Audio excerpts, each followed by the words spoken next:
Hello, how are you? Oh my gosh, I'm so looking forward to seeing all of you come to visit me. But in the meantime, I'm going to read a book, and it's my favorite Christmas book. And I love to read Christmas books. And this one was called The Night Before Christmas, and it was written by Clement C. Moore, clear back in the 1600s, long time ago. And he wrote it to be in the local newspaper. So, well, I guess the London Times is not that local, but it's a big time newspaper anyway. The night before Christmas. 'Twas the night before Christmas, when all through the house not a creature was stirring, not even a mouse.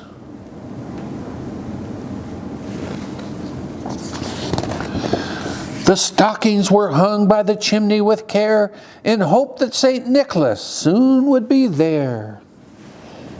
Wow, the stockings are there waiting, huh? The children were nestled all snug in their beds, while visions of sugar plums danced in their heads.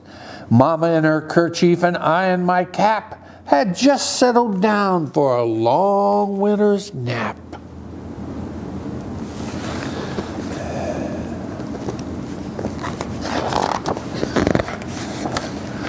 When out on the lawn there arose such a clatter, I sprang from my bed to see what was the matter.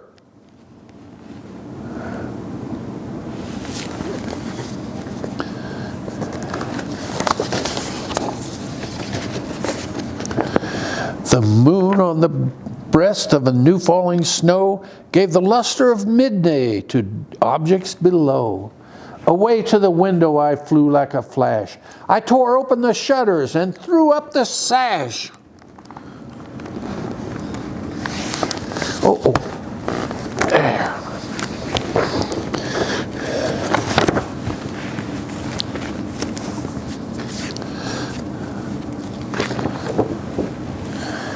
When what to my wondering eyes should appear but a miniature sleigh with 8 tiny reindeer.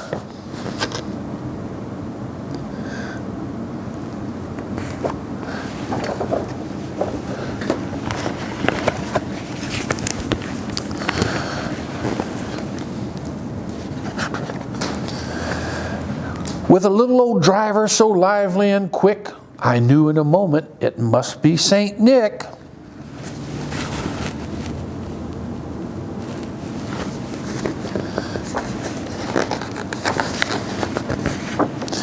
More rapid than eagles their coursers they came, and he whistled and he shouted and he called them by name.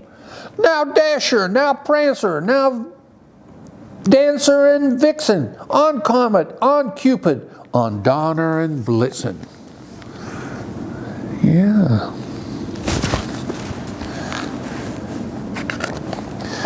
To the top of the porch, to the top of the wall. Now dash away, dash away, dash away all. As dry leaves that before the wild hurricane fly, when they meet with an obstacle and mount to the sky.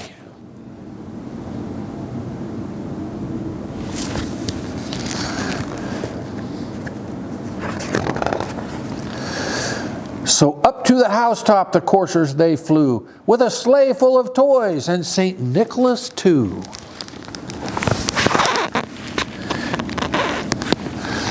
Wonderful pictures in this. Good artwork. And then in the twinkling I heard on the roof the prancing and pawing of each little hoof. As I drew in my head and was turning around, down the chimney St. Nicholas came with a bound.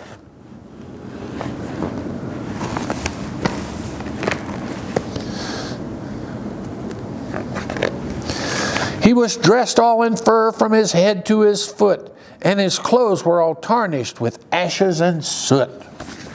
Oh my goodness.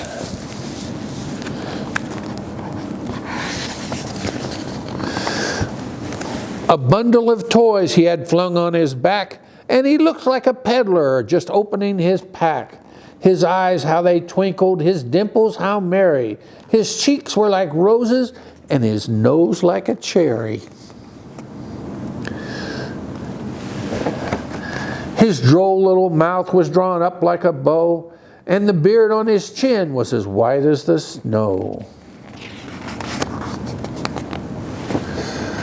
The stump of his pipe he held tight in his teeth, and the smoke it encircled his head like a wreath. Wow. He had a broad face and a little round belly that shook when he laughed like a bowl full of jelly. He was chubby and plump, a right jolly old elf, and I laughed when I saw him in spite of myself. A wink of his eye and a twist of his head soon gave me to know I had nothing to dread.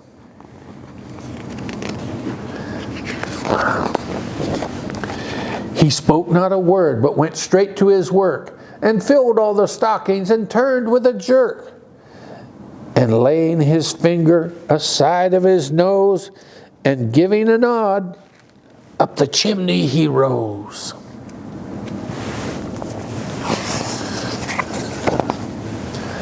He sprang to his sleigh, to his team gave a whistle, and away they all flew like the down of a thistle. But I heard him exclaim ere he drove out of sight, "Merry Christmas to all, and to all a good night." Ho, ho, ho, ho, ho. I love this book. And look, even the moon was smiling when Santa came out. Well, you enjoyed the book, I hope. I sure did enjoy reading it to you. You have a Merry Christmas, and come and see me.